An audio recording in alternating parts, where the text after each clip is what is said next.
From the Clark Ford Studio in Oxford, Mississippi, MBW Digital proudly presents the Oxford Exxon Podcast. I'd say thanks for tuning in, but why am I going to give you a round of applause for something that you're supposed to do, to be frank? And now, here are your hosts, Chase Parham. And broadcast school has really paid off. And Neal McCready. I deserve to be on TV. Welcome to this Wednesday edition of the Oxford Exxon Podcast. Chase Parham, Neal McCready, Clark Ford Studio.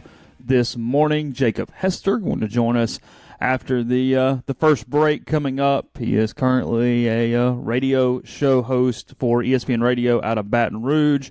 Does some LSU work as well on game days, and former LSU running back. Played for the Chargers in the NFL a little bit, so doing a little quid pro quo. I did his show last night.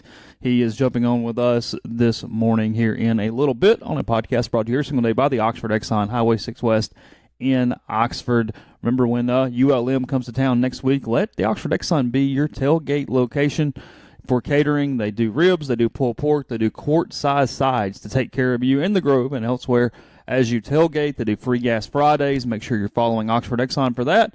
And if you're not following Oxford Crystal, do so, because they're going to start some giveaways too once they get to a certain number of subscribers. Get your bottomless refills at Oxford Exxon.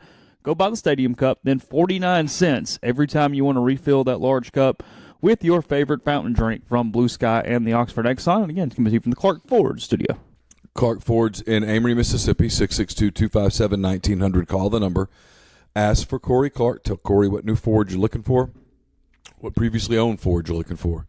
Maybe you're just trying to get an idea on a couple of different ideas that you have. He'll give you all of that within 15 minutes in business hours. It's right to the bottom line. There's no haggling, no hassle. You get your quote, and you decide how complicated you want it to be. You can shop that quote around, obviously.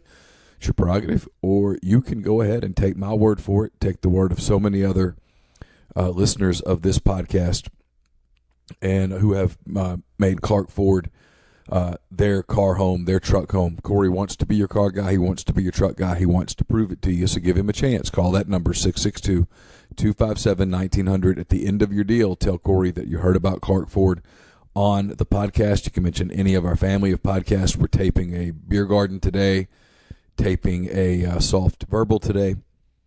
Mention any of those, and you save $500 off your bottom line from Clark Ford in Amory. Who's your beer garden today? It's Ben Ingram. That's right. That's right. Yeah. We're going to talk about the Braves, talk some baseball. We'll preview the Braves Brewers NLCS. I tried to cheer for the Cardinals yesterday. Those bastards. Can't even win when you're cheering for them. Right? I actually sat and cheered for them. I even stupid Austin Gomber and his ridiculous jersey number. I tried to make that work. What number is he? It was like 60 something. Okay. It was ridiculous. I smelled great. They're just a collection of losers. Watch them. They'll go in Chicago and they'll look like the 27 Yankees. They'll catch fire. Yeah. Screw them. Ben Ingram, one of the best voices in sports, so look forward to that here coming up on. He does have an awesome It is voice. so good. I would pay a decent amount of money to have Ben Ingram's voice. Some people would pay for hair and things. I'd pay for a voice. I'd pay for hair too. I'd pay for hair, voice, a lot looks. of things. Yeah, there's a lot of things. if it were, unlimited income, and hey, we could get. If there was a store that I could just go to and fix stuff, yeah, I'd be all in that store. A Blue Delta for other things other than blue jeans, where you get it custom fit to you. You could really make use of that. Well, no, I'd rather go and say, "Can I see the other models, please?" Yeah, because I'd like that. Prefab is fine when it comes to some of these things. All right, let's see. We got a mailbag up on the site at rebelgrove.com this morning. I read through a good bit of it, including 7,000 words on the tooth fairy that I see is at the bottom of the content item. Let me let this out. This is not a big deal because sometimes people deflect. They want to know something, but they don't have the courage to ask on their own, and so they deflect. They say, hey, a friend wants to know, or in this case, my daughter wants to know. Happy birthday to young Cora Craddock. Beautiful little girl. Hope she had a great day. I suspect she did. I suspect most of her days are pretty good, and I hope her birthday was a little extra special. I'm going to guess that while Cora Craddock might be a fan of rebelgrove.com and she might spend some time on the message board perusing, I'm going to guess that Cora Craddock was too busy in her life to take the time to send me a question in the mailbag thread asking me about the Tooth Fairy. My suspicion is that one Benjamin Craddock has long wanted to know the answer to this question and did not. Too bashful to. He was too bashful to ask on his own, and he deflected. But because Ben is a good friend and a big part of our lives, I said, I'm going to take the time and give him the proper answer here. So I did, and I hope it was helpful to Cora in her quest for the truth. Did you, I think it's a good thing. I think it's a confidence thing. See Tiger Woods yesterday talking about all these young guys that wanted a piece of him. Well, here he is today. I didn't see that. I saw him talk about the Mount Rushmore thing where he answered the question pretty honestly. I mean, come on. You got to, false modesty is not becoming, so you got to include yourself on that. Like, I didn't see where he actually called heat or anything. I don't think he. No, he's one of the best four. I mean, yeah. he was interesting. Because he kind of stops and he goes, well, Snead, Jones, Nicholas, me. Like he's better than Palmer, right? Well, yeah, as a golfer. Yeah. I mean, no, I had no problem with that. No, he went over the thing. He's like, he goes like, I was kind of done when all these other guys were coming up. And he's like, for years you've been hearing that, they would like to have seen me in my prime or seen me when the crowds are doing whatever. And he kind of shrugged it off. He goes, well, here I am. I sense a lot of confidence on him that he doesn't think he's back to his top gear yet. Like, I'm just watching him talk the last week or so. Obviously, when he won a limited field event. I mean, very, very good event to win, but it was only 30 players. But I feel like I think he believes he can compete in majors next year and win those two. That he has another gear that's closer to where he used to be than he is. Competed this year. Well, I know. Yeah, of course he can. As long as that back holds up, I mean, Yeah, I do wonder if it's a bit of a ticking time bomb, but we'll see. It probably is to a degree, much like a pitcher who has his elbow repaired. Mm-hmm. There's kind of a ticking time bomb in there. There's a belief that there's so many. Once you have the surgery, there's so many throws in the arm. There's probably so many swings in the golf. But what's Tiger, 40? 42, I think. I mean, realistically, even if he'd never had the back issue, look, Father Time's unbeaten. Yeah. That cat ain't losing. I mean, Father Time is stagger him around for a little while. Father Time's taking the best of them. Yeah, I mean, he does not go down. Federer's starting to finally see it. Tom Brady. Yeah. By the way, we forgot the most relevant comparison to Tiger Woods Peyton yesterday. Manning. Yeah. Tiger Woods, Father Time wore Peyton Manning down and then knocked him out. That's just what he does. And so my point is that, realistically, 45 was going to be the beginning of the downhill even for Tiger. Every golfer. Yeah, because the young dudes are going to come up and they're just going to. So, especially with the violent swing he has. My guess is that he's got about 3 to 4 really good years left in him. And then he'll have a moment or two where we'll have a few of those special Jack Nicklaus at his last championship deal. Some last gasp. And then, there will be context, and the context will be he was one of the best 4 golfers. I never thought he would be a guy, and I don't know that I still do, to play the Champions Tour and play after he can't compete at the highest level, but golf camaraderie has become such a big part of his life because it's really the only people he knows. It's kind of his social function in a lot of ways. I am beginning to think he might be a little more of a after 50 golfer than I did in years past. Yeah, probably. In much the same way that baseball guys retire and they go away for a year or two and then suddenly they come back. It's life. It's all they know how to do. Yeah. That's a good point. It's like you see sports writers that leave and then all of a sudden they come back. Yeah, I mean. Now, I'm going to tell you, those cats, I ain't being one of them. Those guys, man, I look at them like, what are you doing? Get the itch and they. Sports information people that do it forever and then they retire and then they're still there all the time. I don't understand that. I'm not making fun of it. I just literally do not understand it. Like, so you have a Saturday and you spend it in a press box of all places. Yeah. Take up golf or tennis or something, dude. Sleep in a recliner. Go to the beach. A press box? Not a suite. A press box. Well, it's my favorite question in the mailbag. Somebody asked about, favorite this, and that. And it's like, well, it's mostly about parking, kind of food, and coffee. And if those are there and Wi-Fi is good, I'm good. I'll make do. The normal fan would be stunned at how boring a press box is. Hideously boring. There are usually some fairly funny, sarcastic people, and you'll get some jokes over a 4-hour period, and that's about it. Like Saturday, I'll go to the stadium, 6 o'clock. I'll have 2 hours to kill. And there will be those people who will be locked into Florida, Mississippi State. This is not a criticism of those people. I'm not one of those people. I'll watch it here and there, but I'm not going to be glued on every play. And when I get around the people who are like, 3rd and 7, what I would do here is I'm leaving. I'm out. That bores me to tears. I'm gone. And so I'll end up sitting at my seat. I'll play on Twitter a minute. I'll read the message board. I'll stream some show. I'm like, hurry up, 8:15, and then 8:15 gets there and you're working. It was dark comedy because I was really ready to get out of there. We actually had a pretty good time during the rain delay, or the lightning delay on Saturday. It was kind of fun, just jokes and criticisms, and we don't really get shushed anymore as much from the media relations as we used to. So we get a little more free reign to let it fly. Yeah, I think they finally have realized that it's not personal. When the shushers have moved on. Well, yeah. No offense, I mean the main shusher. Yeah. Shh.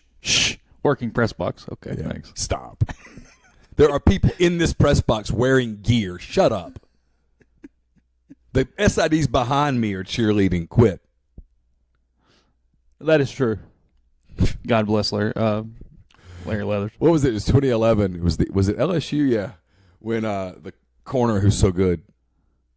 I know LSU, that's like one of 50 people. Actually, I think it was Tyrann Mathieu. I think it was. Picked off a Zach Stout pass 20 seconds into the game. Yeah. And he ran it back. And that was the year that Ole Miss had part of their lead was, this is Ole Miss football. And so I said, this is Ole Miss football, and got yelled at. You did get yelled at. Yeah. And I kind of yelled back. The worst cheering I've ever seen, though, was from the Vanderbilt SID as Vanderbilt was beating Ole Miss in Oxford late in one of those games because he's – like, I don't know if he was just really excited, so part of it was like thinking I'm keeping it down, but it was that kind of hissing, really loud thing, like go, go, go, go, go, go, go, go, go, go. Like, and it's like, dude, calm down. It's gonna be all right. Chill.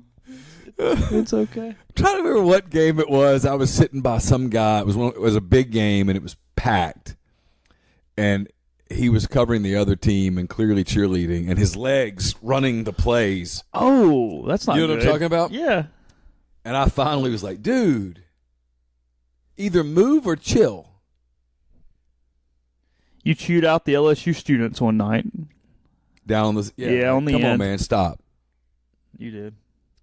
I mean, I've told the story before. There's none better than Jim Mashik yelling at the Texas Tech president's kid in the press box at the Cotton Bowl in 2008. The kid was like 7 years old, and Mashik turns around, shut up, and just starts screaming at him and whatever. It's like, I'm like, hey, Mash, he's 7. I don't care. Shut up. Yeah, like, all right. You and I were both like, come on, man. Let the kid go. There's battles worth fighting. That's not one. Yeah. Him and then Scott Cacciola, who now writes for the New York Times. He used to get so mad in Hoover when they would, at the end of the night, the big glass is in the front of the press box, and it's always open. But when they close it, it's like the little panes, and you had to connect them all the way at the end. So the whole way down, you're just hearing click. And it goes minutes and minutes and minutes. And Cacciola would get a little high strung, and all of a sudden he'd just start yelling at these interns that have been there since 9 a.m. that morning. But he was great because he's one of the best writers I know. But my God, he would get freaked out and paranoid on Deadline and trying to get out of there. The only thing I hate on Deadline, we're not on Deadlines anymore, so now it's like whatever. But on Deadline, I used to hate, I'm writing, and it's 11 o'clock at night, and you're writing, and you're on top of a deadline. Literally, your phone is buzzing with how much, and you want to respond with, well, it would be a little less if you'd stop buzzing me, you jackass. And then they drop papers. They just drop a paper on top of and I would take the paper and throw it back at them, and you realize it's just some kid, and they're just doing their stupid job. But somebody should tell them, hey, don't bother the people on the deadline. No, I mean, we've made a lot of progress here because we at least have gotten past the age where they put the fax scores all over your working space during games as games are moving on. Used to, you would get I think it was called PA ticker or something like that is what they were called. And now you know well more than me, but they were still there during the beginning of my era. And it would be 1:30 in the afternoon, and you would get the score sheet, and it was just scores from around the country, and it would be like Arkansas 7, Auburn 3.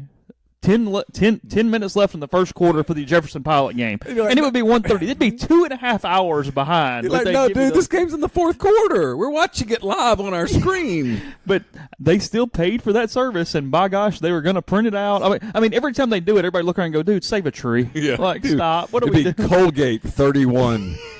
It was. Dartmouth 27. Second quarter. Yeah. And you would look at them like, no one cares. Yeah, and they would make a point to lay it on your computer, right on your keyboard, right in front of you every single time. But we've gotten beyond that.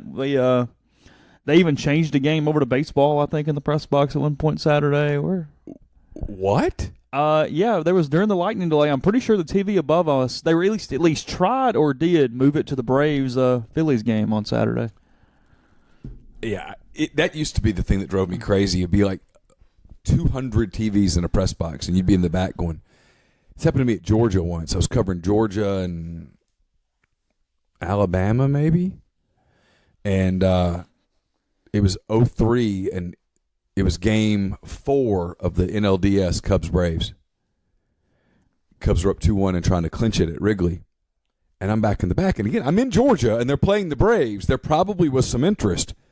Is there any way we could turn one of these TVs? You pick the one to the baseball game that's involving the team from Atlanta. They looked at you like, are you crazy? Oh, you might as well have had 7 heads when you asked this question. You might have had a head full of cobras. Of course not. We can't turn one? You see that 2-headed viper they found wherever it was? Yes, in the flower bed? Chase. I'm aware. Whenever any kind of a snake thing goes quasi-viral. You get it. Yeah. 11 times. My brother sent it to me. He goes, did you hear about this? I'm like, yeah, I heard. See the one where you can pay the money and get the snake massages? Yes, I'm aware of that as well. Seen that one too? That's insane. You wouldn't do that? I mean, if you probably could make yourself relax, it might be nice, but making yourself relax would be the... What exactly would be nice about a python or something? I'm just saying they're probably heady enough to put the adequate amount of pressure for a massage on you right before they suffocate you to death. Yeah, look. No. I don't want a snake on me. No? No. My child, when we go into PetSmart, runs toward the pythons every time. She's never going to have one, but she loves snakes. Is obsessed with them. Disney makes snakes too cuddly. Too nice. Yeah. They need to be darker. Your child needs counseling. She'll go into PetSmart and go right to the lizards and the snakes. Yeah, she needs help. And you should... She walks over and goes, snakes! Snakes! Yeah, you've done a bad job of parenting. You're clearly We bought a beta fish instead. Well, you're clearly a poor father at this point. If she likes snakes. Well, if she's running to the snakes when she walks into the PetSmart, you've done a bad job as a father. How do you convince them snakes are bad? You tell them that snakes are bad. Snakes are basically cars in parking lots moving. Yes, stay away. I mean, I was able to convince my son at a very young age that Fred Bird was terrifying. Oh, you did? I did, because when Fred Bird walked up to him in the hotel in St. Louis, he went sprinting for the elevator, and Laura said, way to go. And I said, you're damn right. You're damn right it's way to go. You had him scared of a mascot. We do not embrace Fred Bird. I tried to embrace Fred Bird last night. Saw how that worked out. Okay. We'll go to Jacob in 1 minute here on the Billy's Pecans Hotline. We'll do that. The podcast is brought to you in part by Community Mortgage, Oxford, Memphis, Soto County, and Chattanooga. Underwriting and processing is done in Memphis. They're getting local underwriting that understands your market, a leader in condo financing and the float down option. Give them a call at 662-234-2704 or JLowe, JLOWE at communitymtg.com. My mailbag, the aforementioned mailbag, is up at rebelgrove.com. Rebelgrove.com is part of the Rivals.com network. It's owned by, I think we're owned by Verizon, Yahoo, and Oath. I mean, there's a lot of ownership. So there's a lot of good things for you. And for about $8.64 a month, you can enjoy rebelgrove.com too. You can be involved in the message board, which just yesterday was very diverse. Lots of sports, football, basketball. There were multiple political discussions that led to complaints from certain people in Arizona. And there were, what else was there? There was a couple certain people in Arizona? There's one person in Arizona who's just very obsessed with getting the political threads off the main board, despite the fact that it is one of the most fascinating political times of our lives, and it stands to reason that occasionally that conversation would bleed over into a community on a Tuesday. Okay. Just thinking out loud. There's football stuff. There was videos posted. You would enjoy rebelgrove.com. I say all of that to say that the mailbag is sponsored by the Westin Jackson. And this podcast is brought to you in part by the Westin Jackson. Restore serenity to your soul. Visit Soul Spa, the ultimate luxury spa experience in downtown Jackson. Indulge in snakeless, personalized massages, signature facials, soothing body treatments, and much more on their extensive spa list. Escape from the everyday and rejuvenate yourself in their luxury spa today. This podcast also brought to you by John Edwards of Regency Travel Incorporated in Memphis. Have you been thinking about that golf trip with the guys that you'll never forget, or maybe that anniversary trip she'll never forget? Whether you've dreamed of playing St. Andrews or sitting at a cafe in Paris, talk to John Edwards before you try to do it yourself. Why use John? Well, he's part of Virtuoso, a worldwide network of travel partners that allows John to supply his clients with added values and unique benefits that are simply not available to other travelers. John traveled the globe for 37 years before getting into the travel business, so he knows the extra attention needed to make a special trip one that creates a lifetime of unique memories. So if you're thinking about going with the boys to Pebble Beach or taking her to Napa for the vacation of her dreams, call John, give him some parameters and a budget, and let him give you some options. And know this, you don't have to live in or near Memphis to take advantage of his services. Call John at 901-494-3387 or send him an email at jedwards@regencytravel.net. First-time clients can save $50 off their first booked trip just by telling John you heard about Regency Travel on the podcast. And reminder, youth basketball registration in the Oxford Park Commission is winding down. Go sign up today. Sign up your son or daughter for one of their leagues. The age range is 5 to 15. The cost is just $50. There's a multi-player discount for families that have more than one child signing up. Last year, more than 600 kids took part in the league. The numbers are expected to be similar this year, so don't miss your opportunity. Sign up for OPC Youth Basketball at OxfordParkCommission.com. Podcast is also brought to you by G&M Pharmacy. It's on South Lamar Boulevard in Oxford. Give them a call at 662-236-2222. They deliver local in the Oxford area, and they also have compliance packaging. You got a lot of medications, have trouble keeping those in order. They will help you out. They'll put them in easy-to-open containers by the time you need to take them, put it all together, and make the medicine-taking business as easy as possible. So, again, it's G&M Pharmacy in Oxford, 662-236-2222, and on South Lamar Boulevard. Now, Jacob Hester on the Billy's Pecans Hotline. Jacob, good morning. Thanks for joining us for a little bit. I'm going to get to this LSU team. I want to talk about the upcoming game this Saturday, but I am curious about this. You were at LSU at a time when, I guess coincidentally, Orgeron was at Ole Miss. Ole Miss was not very good during those 3 or 4 years. And from this side, it's always kind of been the talk of what's that rivalry like for fans and different things. As an LSU player, especially during that era, what did the Ole Miss game mean to you guys relative to any other game? Well, yeah, it still meant a lot. It was still a game that you knew the history, you knew the classic games in the past. I think when you signed with LSU, kind of the first thing that you find out is the Billy Cannon Halloween run, if you didn't already know about it growing up in Louisiana. And so it's definitely one of those games that you circle whenever the schedules come out. And I'll tell you, even though during my time at LSU we did beat Ole Miss all 4 times, there at the end, man, you could tell that they had some talent. They had a roster that was close to being a really good football team, in my opinion. And I'll still, to this day, I'll say the best defensive player I played against in college was Patrick Willis. Yeah, he was sort of a one-man band, but he in a way it almost made him look better out there with everybody else he was on the field with.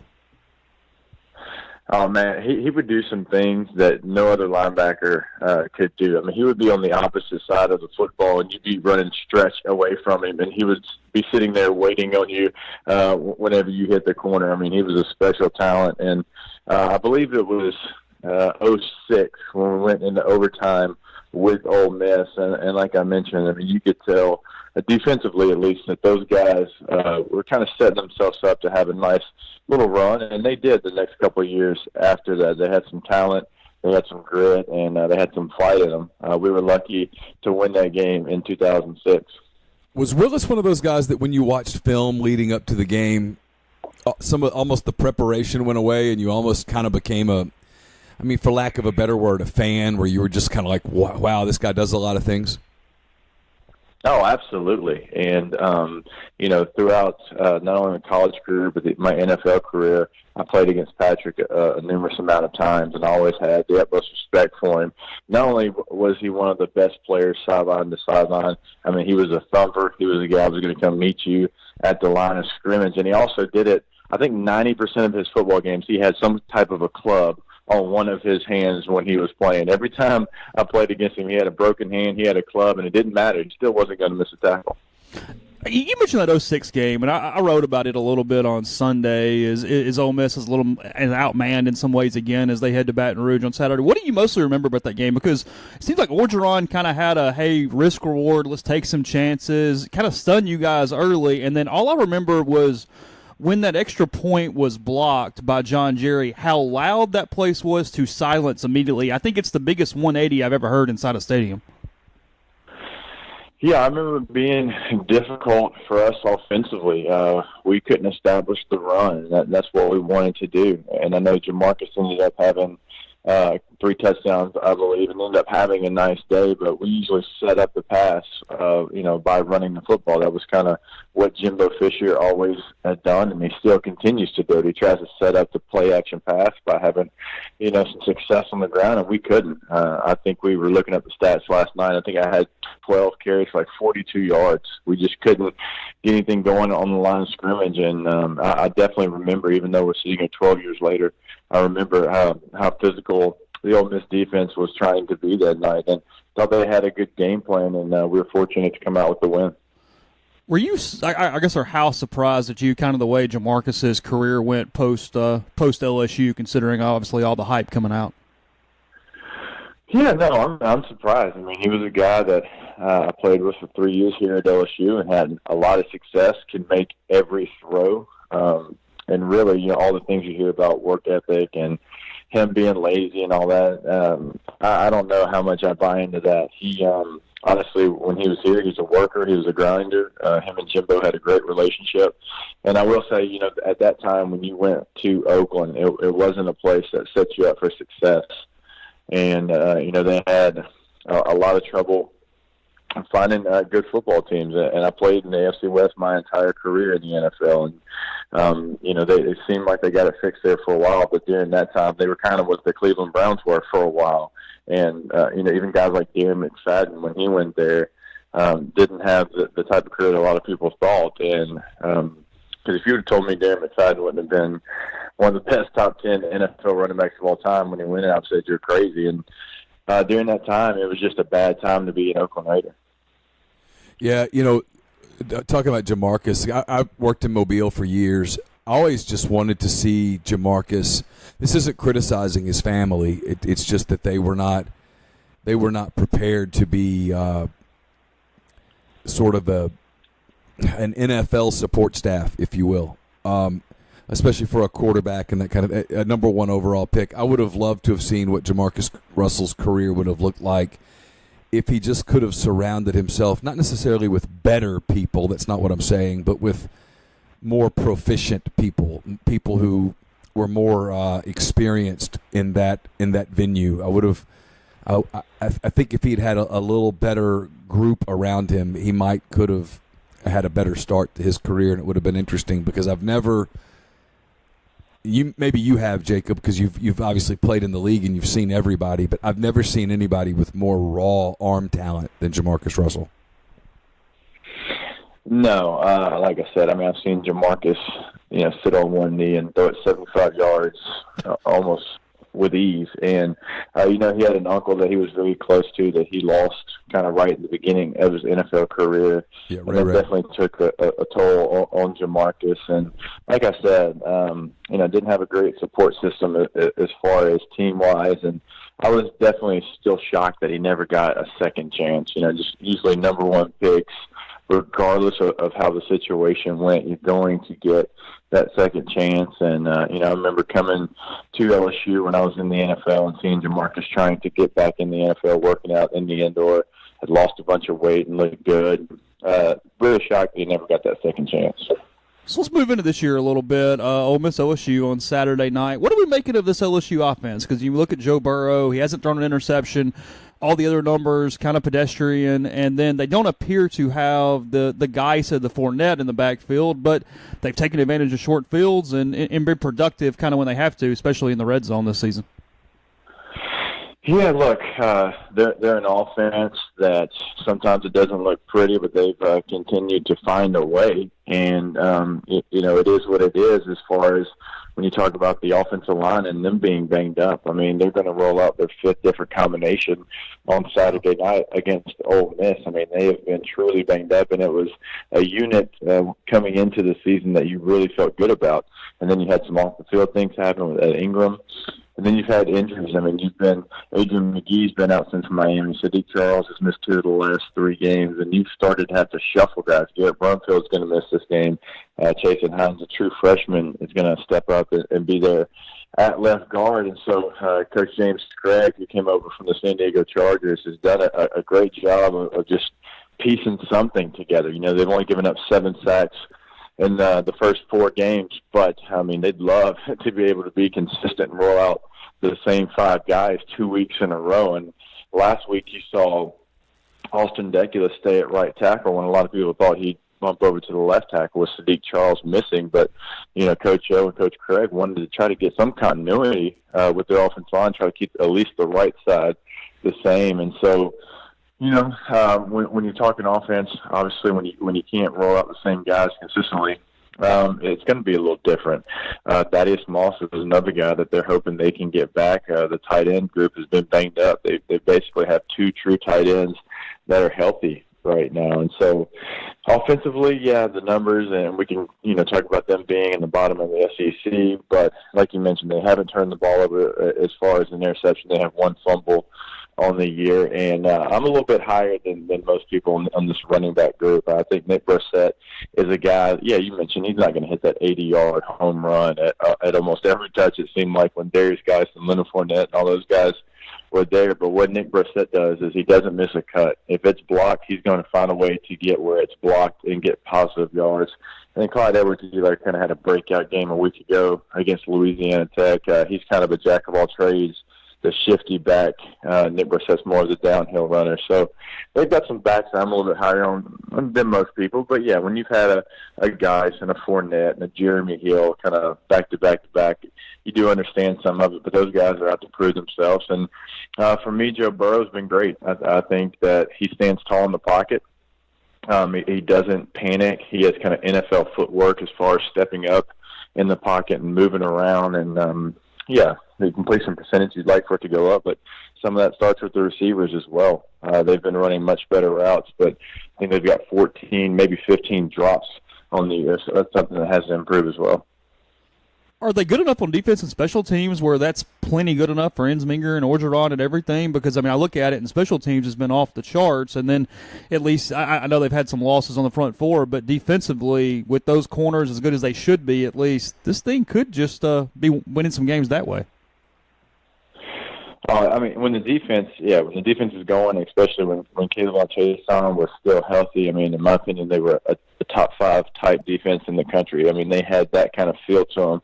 Obviously, Caleb Chason going down with the torn ACL, they've got to find a guy to get the rush that they had when Caleb was in the game. And they've used a bunch of different guys. Andre Anthony came in Louisiana Tech game and showed some flashes, and I think he'll get a bigger opportunity this week. But, look, Dave Aranda, I mean, last week against Louisiana Tech, he saw some of the yards given up, and I think that was just you don't want to say fluke, because I think Louisiana Tech's quarterback played extremely well. Jamar Smith had a big night, but yeah, you don't expect to see that 2 weeks in a row.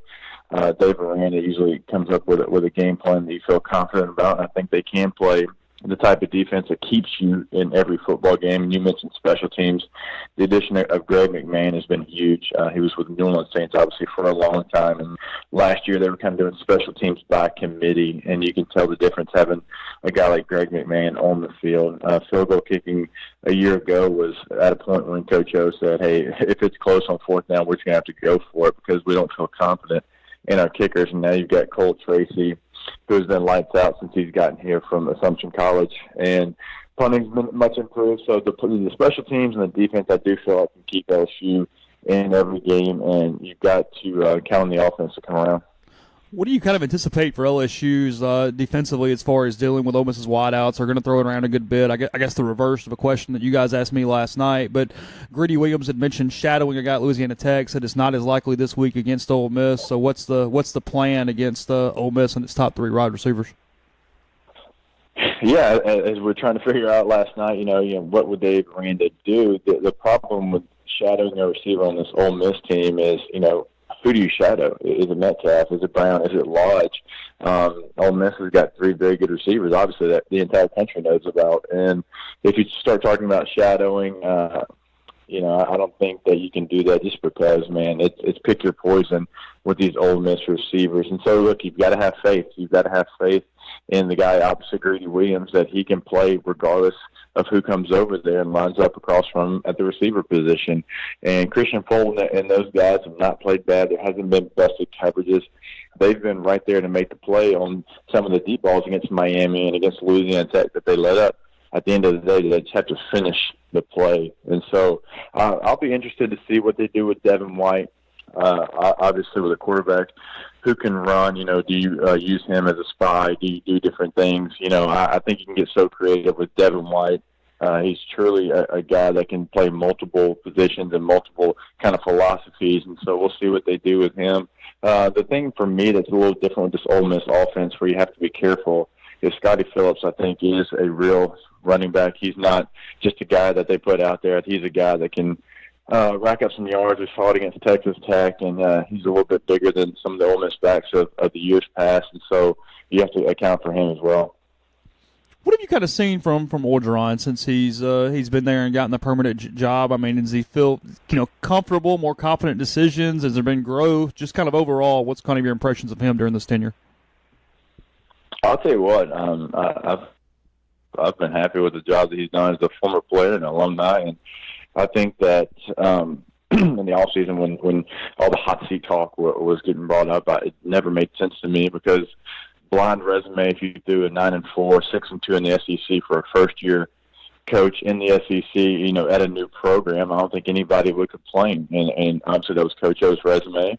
And what he did as an interim coach after Coach Miles, I thought that was outstanding. I mean, the season could have gone extremely bad. I mean, they lost to Wisconsin and Green Bay, and then you come back, you lose to Auburn. You had 2 losses, and they rallied around Coach O and had a nice run. And then obviously this year, everybody left them for dead and picked them 5th in the West, and they go out and they've beaten 2 really good football teams and another good football team in Louisiana Tech. So I think Ed's done a great job of blocking out everything from the outside, just being there, being at practices and seeing some of the guys and talking to the coaches.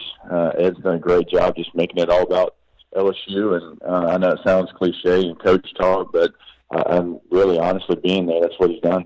Jacob, we appreciate it. Have a good rest of the week, and we'll see you on Saturday night. Absolutely. Sounds good, guys. Thanks for having me.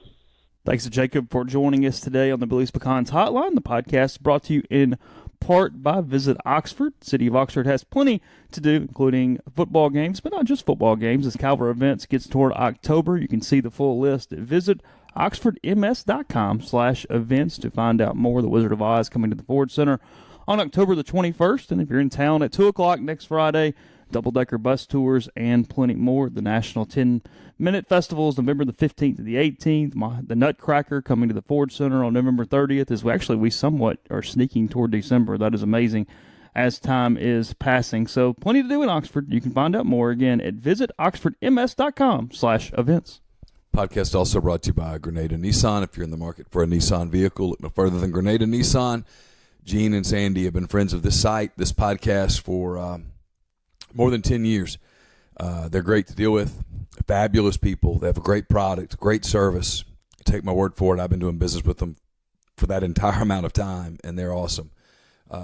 Go in, test drive one, ask about their lease deals.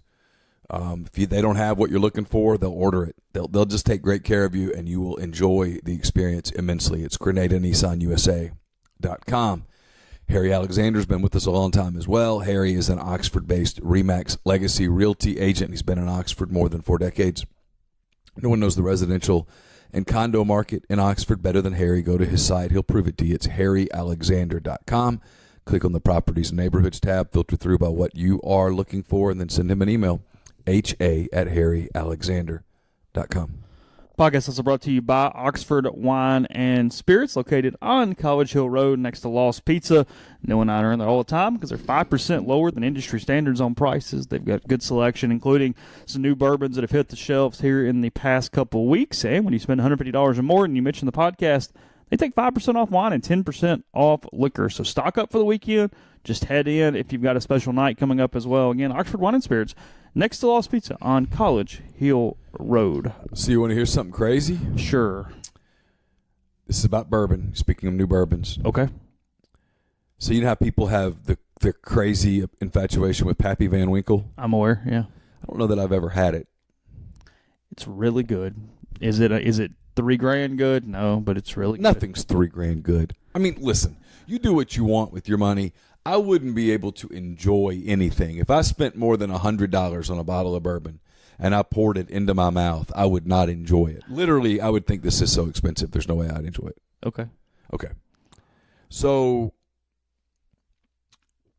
there's a current bottle of 23-year-old Family Reserved, which is $11,000. Okay. Which means it's about $315 an ounce. Okay. They're saying there are ways to make a poorer man's Pappy. Yeah. That doesn't cost nearly as much as Pappy. And while it might not taste exactly like Pappy, it's so close that when you pour it into your mouth, you're like, it's close enough. It says you take 67% Maker's Mark cask strength. Okay. And 33% larceny. That's what it says. It says essentially it's like trying to make a fake Rolex, but these are two bourbons everybody in America can find, and I'm not going to say the mix would win in a blind taste test, but it's pretty good, and it only costs $40. I'd have to be convinced, but okay. Now, in saying that, look, there are much better bourbons out there from a taste standpoint than Pappy Van Winkle. That's just the in vogue one, the one that's blowing up. There are people that literally spend the money to say they spent the money. Yeah, of course. But no, there's much better. Still expensive for some of them, but still much, much better out there. For years, because it's all come in the same distillery, Weller 12 became one of the really popular ones because of the same thing. It was kind of Pappy-ish, if you will. There's another old man, a poor man's Pappy, which is a little more expensive, 60% Old Weller Antique 107 and 40% WL Weller 12-year. Yeah, so Weller 12 is the one people for years have been saying it's kind of the poor man, if you will. So anyway, let's see. I had something on my mind a second ago, and you've screwed it up now discussing that's what you get. bourbon. We forgot to talk bourbon with Matt Moscona yesterday. I meant to, and I just forgot. Then he got on me about it later in the day, so sorry. Apologize for that. Yeah, and I kind of regret that we didn't do that. It reminds me I need to send Matt a text because I have a question about Baton Rouge. And you've only been there 47 times. Yeah, but I don't really necessarily know the best package store to go to. Oh, that's what you're trying to do? Well, just to look and see if they have stuff that I can't get in Mississippi. Because there are things that you can't get in Mississippi. I probably did not go to the right place. I tried that in Lexington and went to several places and was very actually disappointed by the selection of what I could find. I went to a place in Fayetteville the other day, and I was, on one hand, really pleased. There was nothing in the middle. Does it make sense? There was some high-end stuff that was like, oh, it's really cool. And then there was a fall-off. Yeah, it was us and then a couple from D.C. and they said, or Virginia or whatever, and they said that actually their options were worse than ours because of the way things are controlled and different things. So actually Mississippi was getting some stuff that they couldn't get in Virginia at times. But anyway, a football topic that doesn't. It's not about Ole Miss, but one day it could be. Not this kid, but just in general. Okay. Kelly Bryant. Yeah. Leaving Clemson, and he's doing it now. People say, why now? Because he's played 4 games. The red shirt year. He got to experience the season. Yeah, coaches did not account for this part of this when they made this rule that essentially it is allowing free agency after 4 weeks. So he can transfer, and he'll have to sit a year, but he keeps this year. Yeah. I'm drastic on this. I'm of the opinion that he should be able to play next year. This should count as his sit year. So you want to go against the rule? Yes, I want to modify the rule and make it even more pro player. I'm pretty much with you, but I do believe that there is some order that is necessary for coaches to manage rosters. When you allow, to the degree that you're talking just, losing half a team technically in a year. And that to me, that's a very bad disadvantage on a staff trying to hold a team together. Yeah, and I have no sympathy. None at all. The coaches make so much money. Okay, but still, but see, here's the problem. The rules on the other side don't allow you to fix it. Well, that's true. So that's the problem. It allows you to take transfers. It would allow, for example, Ole Miss to take Kelly Bryant and play him next year. I guess, though, when you play out that string all the way, let's say Arkansas State for the heck of it, the team that loses their kids somewhere else, right, there's nowhere to go get other ones. So then they ended up just having half a roster or bringing in a bunch of D2 kids. Yeah. At some point, there's a cutoff and a slippery slope. It also, what it does to the only programs, in my opinion, that it truly would affect. It would affect the Arkansas States only in the most extreme case of their great players. And then you're assuming that their great players aren't happy. Because a happy kid's typically not leaving. What's happened is you're never keeping a backup quarterback, ever. Not at the elite programs, a kid who wants to play in the NFL. I'll be amazed at what happens with Justin Fields as time goes on. Oh, I can tell you. I'm going to tell you what's coming at Georgia. I'll tell you. Kirby's fighting like crazy to get Fromm past the 4th game. He made it, it appears. But one of those cats is leaving. Because Fields is better than Fromm, and he's going to win the job. Kelly Bryant loses his job, and the next day is out. Well, a day later. Trevor Lawrence. We were talking about Trevor Lawrence when he was in the 8th grade. Yeah, he's been that guy for a while. Because I actually did a story with him. I remember doing it. Yeah, I called Trevor Lawrence when Freeze offered him as a 9th grader. Did you really? I did. And I told him, I said, I'll be honest with you, I'm uncomfortable doing this because you're a high school freshman, but I see that tons of other people have already written stories about you. I know that Ole Miss offered you. Just kind of curious. And he was pretty interested in Ole Miss at the time, but it was obvious he was going to be able to go anywhere he wanted to go. And he was a unique kid. He did not talk and act like a high school freshman. I think of how many hundreds of conversations I've had with kids, and that one stuck out. So I'm sure that Kelly Bryant saw the writing on the wall. It says, hey, I might as well preserve a year. But I don't know why Kelly Bryant has to sit out next year. I don't like that rule. It's just me. I'm fine with this being the sit-out year because if you're going to make it a redshirt year anyway, what's the difference? Yeah, and you're giving the program plenty of notice that you're leaving. I mean, that's debatable, but okay. Come on, Dabo Swinney did not recruit Trevor Lawrence to sit on the bench and wait for Kelly Bryant. He recruited Trevor Lawrence to beat out Kelly Bryant. Yeah, of course. And so he did. Kelly Bryant at that level is an average quarterback. He's fine, but nothing that's going to change your day. So if you're – and actually about Dabo, I actually think Dabo, if he were sitting here right now, he would say, I agree. Now, there are other coaches, Saban and others, who would disagree vehemently. But Kelly Bryant has goals, and those goals are not reachable at Clemson. Something about Dabo is fairly palatable.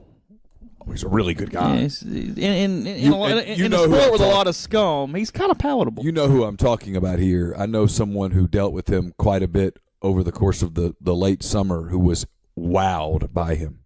Not the coach, not the recruiter, the human being.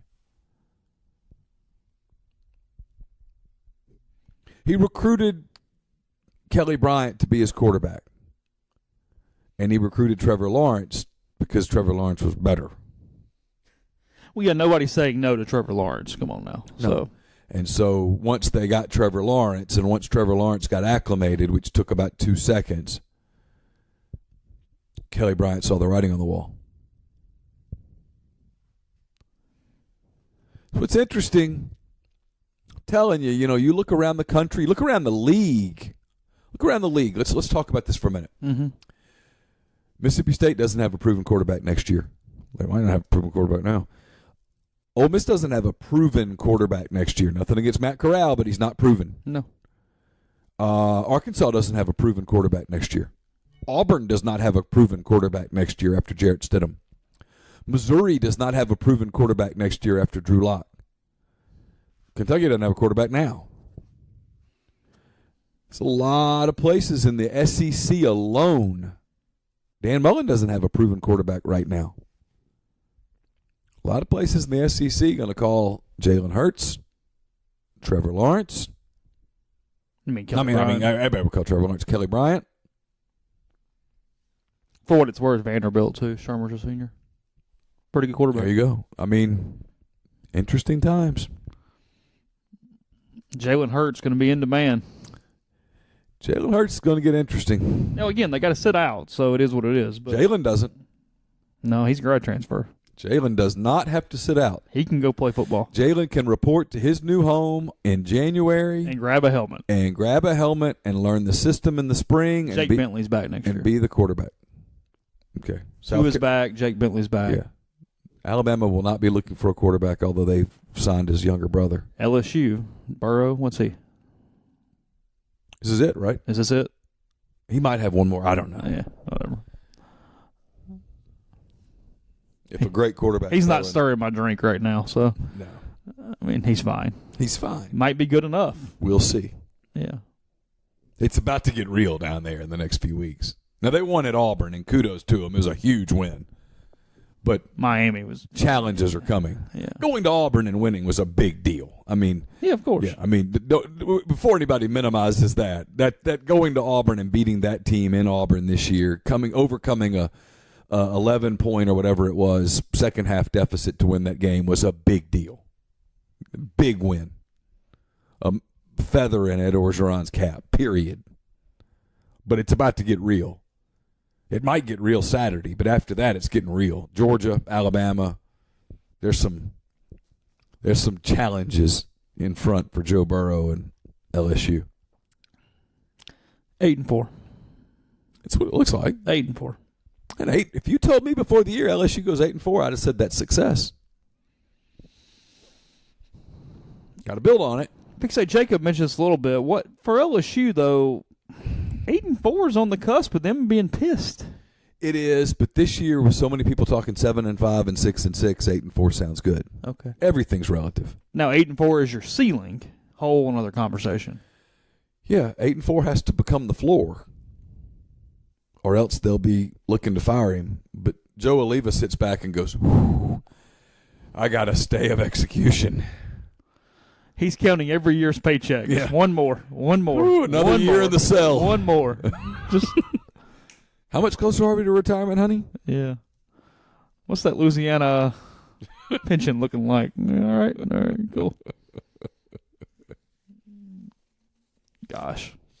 Saw on the message board yesterday somebody had taken advantage of Locker Stockers, been very happy with that service, and there's still some home games left for you to do the same thing because they take the hassle out of it. They make the order, they purchase, they deliver. All you got to do is tell them what you want and make it be what it is. So, again, you can check out Locker Stockers by sending an email at info@lockerstockers.com. Speaking of Locker Stockers and football games, it's not too late to go to 7 South tailgating. There are still games left. Harvard comes to town next Saturday for a giant game at Vaught Hemingway. Harvard and Ole Miss at 3 o'clock next Saturday in Oxford. You can get all of your tailgating needs for that game from 7 South Tailgating. You can rent their stuff. You can get them to set up your stuff. They're celebrating 10 years this year. No one does it better. There's no one who has more customer service. If you tailgate using 7 South Tailgating once, you'll never tailgate without them again. I promise you, if you use them for the Harvard game, you're going to want to use them for the Auburn game a couple weeks later. So sign up, get in touch with them, Kyle Thornton and the gang at 7 South Tailgating at 7southtailgating.com. Podcast also brought to you by Oxford University Bank. Did I say Harvard? I meant UL Monroe. It's so similar. OUB, locally owned and operated right here in Oxford. When you deposit money at OUB, that money and the vast majority of the bank's profits go right back into the Oxford community. OUB gives you the comfort of home, all the benefits the big mega banks provide, all the technology and products you can want, all with the personal touch. When you call OUB, you speak directly with the live person, all without having to press 10 buttons without a 5-minute wait. OUB offers its customers the absolute best cash checking account. It's called Kasasa, and with Kasasa, OUB will pay customers 2.5% interest on their balances up to $50,000. With Kasasa, ATM fees nationwide are refunded. OUB also offers online bill pay and mobile check deposit using its online app. To learn more about OUB, check out liveoxfordbankoxford.com or call 662-234-6668. OUB is FDIC insured. Podcast also brought to you by Megan Phillips with LAH Real Estate. She's the person to call for all your real estate needs in the Birmingham area. With almost a decade of experience, Megan's knowledge and expertise can help you buy or sell your home today. So please visit her website, meganmphillips.com, MEAGANMphillips.com, or call Megan at 205-602-7929. And guests like Jacob Hester join us on the Billy's Pecans hotline. It's billyspecans.com. Check it out, whether it's for your tailgating needs, your road trip needs, you're starting to think about the holidays, which, as Chase mentioned, will be here before you know it, or maybe it's for corporate gifting, gifts for the staff, a thank you gift, that kind of stuff. Man, Billy's Pecans takes care of you, and the product is fantastic. It is packaged in such a classy way. You'll be really pleased with it. Billy'sPecans.com. Pecans, Cheese Krispies, pecan brittle, pecan toffee, coffee cakes, jellies, sauces, and more. Billy'sPecans.com. Seeing this morning, Ole Miss leads the SEC in pass blocking efficiency through 4 weeks. 95.5 is their Pro Football Focus score for that. They've allowed just 12 pressures and 143 pass blocking snaps. However, they also note that Ole Miss is running RPOs on 29.9% of its passing plays, which is skewing numbers a little bit because of that. But nonetheless, but it's a good pass blocking offensive line. It's a really good pass blocking offensive line. It's well coached. Now, run blocking got to get better, but it's well coached. Bicknell's very good at pass blocking schemes. Yeah, Matt's good at pass blocking schemes. There's a lot of talented offensive linemen besides Greg Little. Sean Rawlings is a very good pass blocker. And now Greg is a dominant pass blocker. Yeah. I mean, he's going to go top 10 in the draft because of his feet. He's allowed 2 pressures all year. Yeah, he's great. He's got to get better as a run blocker to be the all-pro NFL lineman that he wants to be, but his pass blocking skills are elite. So they're very good. Look, this game Saturday's interesting. LSU's got these injuries up front that make it interesting. I mean, from a Steve Ensminger standpoint, are you more cautious going against any team, an SEC team, when your offensive line is kind of inexperienced? Are you more careful? Do you get overly conservative, trying to protect guys on your front? Look, their left tackle Charles is a good player. You talk about good feet now, Chase. And they're just so banged up. And he's not playing. No, probably not. He didn't play yesterday. He's not playing. And they're down the other one, too. They're down 2 or 3 at this point. Yeah. So if you're Ensminger, do you have to be careful, or do you catch yourself being careful? I don't know. Ole Miss, defensively, I mean, you got to win first down when they run the football, period. That's it. Yeah, you're right. You got to win first down when they run it. Because otherwise, you just let them sit there and slash you all day and slash you all day. Which is what they would love to do. Just paper cut.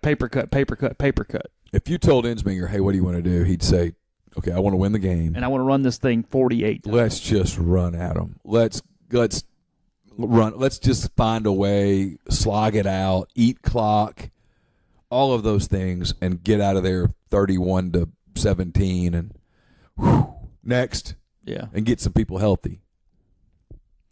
5th different offensive line combination in 5 weeks. I mean, that creates some cohesion problems. Sure. Sure. Now, Ole Miss needs the same kind of effort they got last week in the second half against a much better team, but, we'll see. It's an opportunity for Ole Miss, but they've got to play a much better defensive game than they've played so far. It is an opportunity, though. The more you break it down, LSU is one of the it might be the best opportunity outside of the group that we always talk about.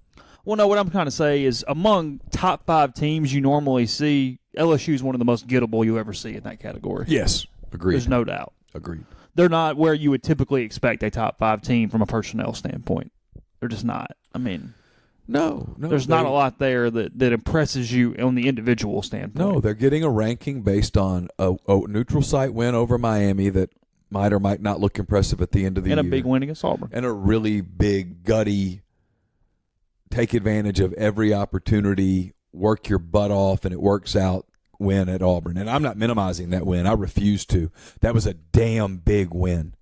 Line continues to drop for whatever reason that it's worth. The money was pretty much 50-50 yesterday, so it makes me wonder a little bit if Vegas goes, I don't know, just give me 50-50 and I'll collect the juice and move on with my day. Well, they'd love to do that. Yeah, that's a win. What's the line, about 11.5, 12 right now? I've even seen it down to 10.5 this morning. Yeah, it's getting down. It has not gone up again that I've seen, but I haven't looked in the last few hours. So, yeah, line continuing to fall in pretty much every place, but especially in brick-and-mortar sports books in Las Vegas. So, anyway, Jeffrey Wright will join us tomorrow. We'll have my typical Thursday content item on the site. Not sure exactly what's in that, but something will be. Then picks on Friday morning will be at Funky's tomorrow night. Maddie Lee, beat writer for Ole Miss with the Clarion Ledger, going to join us as well. She's got an interesting background. We'll discuss that and more with her. So come on out. Drink specials, always $2 domestics, always pizza specials, and much more at Funky's. We'll have a good time. We'll give away some jeans, our gift certificate for jeans from Blue Delta Jeans, one of our great partners as well. So come out. Let's hang out. Let's take advantage of it tomorrow night. And we'll talk to you again with Jeffrey tomorrow.